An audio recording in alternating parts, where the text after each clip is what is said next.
Maros 8 September 199. Warga negara Indonesia. Agama Islam. Pekerjaan swasta. Alamat Batu Putih Laba-Laba. Menyatakan dengan sebenarnya bahwa saya dengan penuh kesadaran meninggalkan agama Islam dan memeluk agama Kristen Protestan.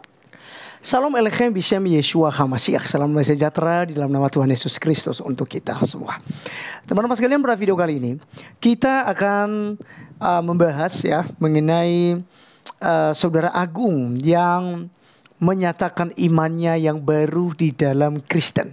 Dia beragama Islam dan dia akan masuk dalam agama Kristen dan salah satu organisasi gereja. Dia menyatakan imannya bahwa bukan karena terpaksa, tetapi karena pengetahuan dan perjumpaan pribadi daripada Tuhan kita Yesus Kristus sehingga dia menjadi seorang Kristen. Nah, teman-teman sekalian, luar biasa sekali. Oleh karenanya mari kita dengarkan pernyataannya berikut ini.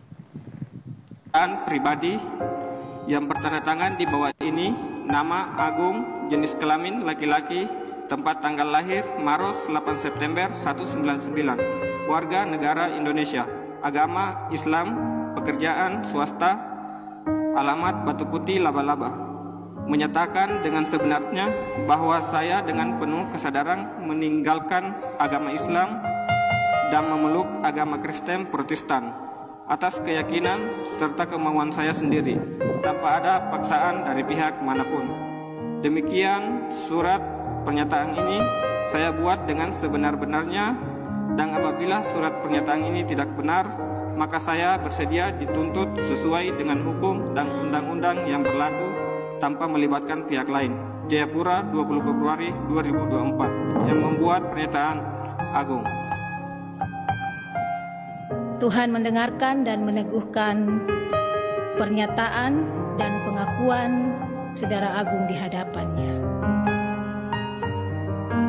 Surat pernyataan pribadi yang bertanda tangan di bawah ini, nama Agung, jenis kelamin laki-laki, tempat tanggal lahir Maros 8 September 199. Warga negara Indonesia.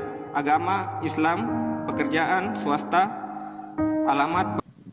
Oke, teman-teman sekalian, itulah kita sudah dengarkan bersama dari saudara Agung. Dan ini luar biasa sekali, kita bertepuk tangan. Ada satu jiwa yang bertambah untuk percaya kepada Tuhan Yesus Kristus. Alkitab katakan bahwa begitu ada satu orang jiwa yang menjadi percaya pada Tuhan Yesus Kristus, beribu-ribu malaikat di surga akan bersuka cita, akan bergembira menyambut saudara kita ini. Oleh karenanya teman-teman sekalian, mari kita jangan capek-capeknya untuk terus memberitakan Injil. Supaya apa? Supaya semua orang bisa mendengarkan Injil. Supaya ketika Yesus Kristus menghakimi dunia ini, karena Yesus adalah orang yang terkemuka di dunia dan di akhirat, dia juga adalah hakim yang adil di akhir zaman. Dan ketika dia menghakimi, ya, orang tidak akan menyalahkan, oh aku kan belum pernah dengar. Tapi kalau kita sudah memperdengarkannya, kalau orang menolak, yaitu kita tidak disalahkan. Dan juga ya, mereka tidak bisa berdalil lagi. Kenapa? Karena mereka sudah mendengar tentang Yesus, tapi mereka tidak beriman kepadanya. Maka mereka akan menanggung akibatnya. Mereka akan binasa. Sebab di luar Yesus Kristus pasti kebinasaan. Satu-satunya jalan keselamatan teman-teman sekalian melalui Tuhan Yesus Kristus. Injil Yohanes pasal 14 ayat 6 itu mengatakan hal itu. Akulah jalan kebenaran dan hidup. Tidak ada seorang pun yang datang kepada Bapa di surga kalau tidak melalui aku. Melalui Yesus Kristus kita bisa sampai kepada Bapa. Karena dia adalah imam bagi kita. Dia adalah nabi bagi kita. Dia adalah raja bagi kita. Dia perantaran bagi kita teman-teman sekalian. Dialah yang akan membawa kita menuju surga. Teman-teman sekalian, walaupun banyak caci makian, banyak hinaan kepada kekristenan. Beberapa waktu yang lalu kita diolok-olok, kita dihina. Tuhan kita Yesus Kristus dijadikan bahan olok-olokan. Dan Alkitab kita diinjak-injak, diolok-olok gitu. Bahkan gereja kita dibakar, gereja kita ditutup. Dan masih banyak lagi yang mereka lakukan. Tapi luar biasanya, semakin mereka buat demikian, kekristenan di Indonesia semakin berkembang. Semakin banyak teman-teman sekalian, ya.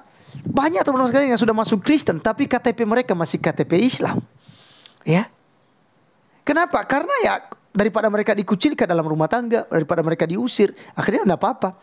Di KTP mereka tetap Islam, tapi iman mereka tertuju kepada Tuhan Yesus Kristus. Wow, luar biasa sekali teman-teman sekalian. Jika hal ini ya kita jadikan sebagai motivasi bagi kita, semangat bagi kita untuk melaksanakan amanat agung Kristus Yesus di dalam Matius pasal 28 ayat 19 sampai 20. Dan karena itu, pergilah, jadikanlah semua bangsa muridku. Baptislah mereka di dalam nama Bapa dan Anak dan Roh Kudus. Dan ajarlah mereka melakukan segala sesuatu yang telah kuperintahkan kepadamu. Dan ketahuilah, aku menyertai kamu senantiasa sampai kepada akhir zaman. Jadi tidak perlu takut. Kita terus maju, terus melangkah untuk memberitakan Injil kerajaan sorga bagi segala bangsa dan bagi orang-orang di sekitar kita. Teman-teman sekalian, saya tidak bisa ke Amerika. Saya tidak bisa ke India. Saya tidak bisa ke negara-negara lain. Tapi melalui media sosial ini, suara saya, Injil yang saya beritakan tersampaikan kepada mereka di situ. Karena mereka ya lewat video ini teman-teman sekalian bisa diterjemahkan ya. Dan saya lihat juga ya di di YouTube studio saya, lihat itu negara mana yang menjadi penonton. Itu banyak negara teman-teman sekalian. Ya, banyak negara yang kemudian menonton, mendengarkan Injil. Nah, oleh karenanya, mari tetap support kami, tetap dukung para project yang terus memberitakan Injil lewat media sosial, dan juga dukung pelayanan mereka yang tentu saja melakukan pelayanan melalui face to face di lapangan, teman-teman sekalian, bertemu langsung ya dengan orang-orang yang beda iman dengan kita untuk kita sharing dan memberitakan tentang Injil kerajaan surga ini. Terima kasih teman-teman sekalian sudah menonton sampai selesai. Sampai ketemu di video berikutnya. Tuhan Yesus memberkati kita. Salam.